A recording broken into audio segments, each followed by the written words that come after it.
don't know about you, but it seems to me that the feelings of restlessness, annoyance, and even doubt are starting to kick in as we enter the 6th or 7th week of the pandemic. I can't even keep track at this point. In my private conversations, I am hearing that more people are ready to reopen the economy, but they may not express that publicly because the public voices that are expressing that or are calling for a reopening of the economy are often getting mocked.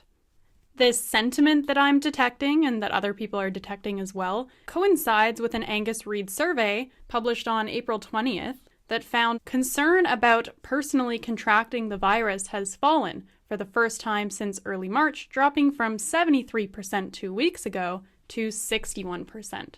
So fear of the coronavirus itself is on the decline. As for reopening the economy, on one side, we have the pro-lockdown, stay-home crowd. I've seen some refer to these people as social distance warriors, which I think is a hilarious term. The social distance warriors often make fun of or criticize the anti-lockdown crowd, so the people who want to open up, for just being all about GDP and money, and they just want the cash to start flowing again. But I think we should be a little more charitable of their position in that the anti-lockdown crowd, they're concerned about jobs and family finances and paying rent and, in some cases, government overreach, as demonstrated by the nonsensical fines that have been given out by bylaw officers and the nonsensical closure of parks. We've now got a $180 billion deficit to deal with, and that was the figure from a couple weeks ago, so it's surely more now. So how is this deficit going to affect the quality of life for the next generations of citizens who will be the ones responsible for paying that off? And at least when I talk about reopening the economy, I'm not talking about only businesses and jobs and restaurants and retail. I'm talking about the restoration of quality of life, so the reopening of our lives, which includes the reopening of parks, playgrounds, beaches, recreational facilities, basketball courts, everything like that. Now, on Saturday, there was a relatively large anti-lockdown protest in Ontario in front of Queen's Park. It attracted between 100 and 200 people. And as my True North colleague Anthony Fury wrote on Twitter in reference to these protests, he said, "A word of caution.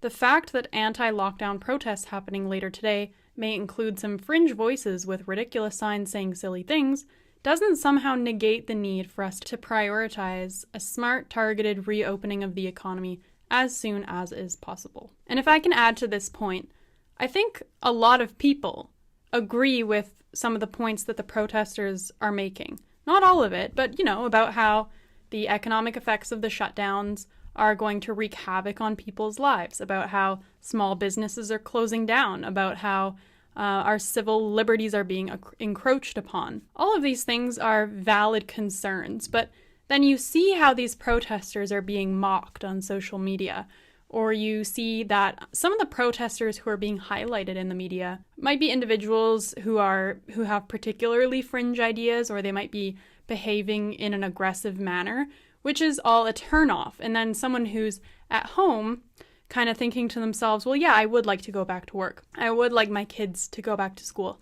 I think it's silly that they've closed the parks and playgrounds. Those people will now suppress those thoughts because they don't want to be associated with, the fringe, the people who are being mocked. So they learn to just stay quiet. They don't want to be made fun of. And Premier Ford also spoke out against the protesters. Here's a clip from Saturday.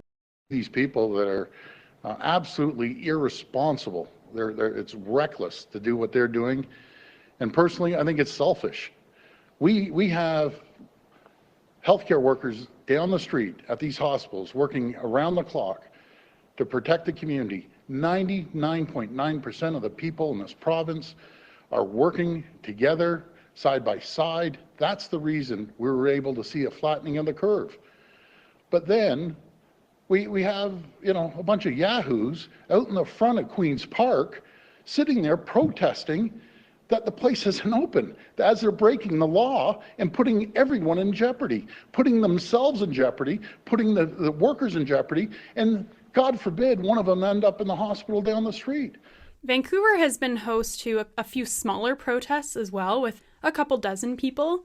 And Dan Dix, who runs a YouTube channel, he posted a small clip of himself at the protest on Twitter. And it blew up because some blue checks had some choice words for him. Notably, the actor Seth Rogen called him an idiot, but with some expletives thrown in there. And some other minor Canadian figures were just piling on, calling him an idiot and a moron. And so if you yourself are skeptical of some aspects of the lockdowns, but you're following the reaction to the protesters here, well, you're going to learn pretty fast that you're going to want to stay quiet unless you want to be mocked. And so it's very likely that we will see these protests continue to be written off as fringe and ridiculous for the next little while. But, or they could get bigger, they could gain momentum. So we will have to wait and see on that end. I'm Lindsay Shepherd, investigative journalism fellow with True North.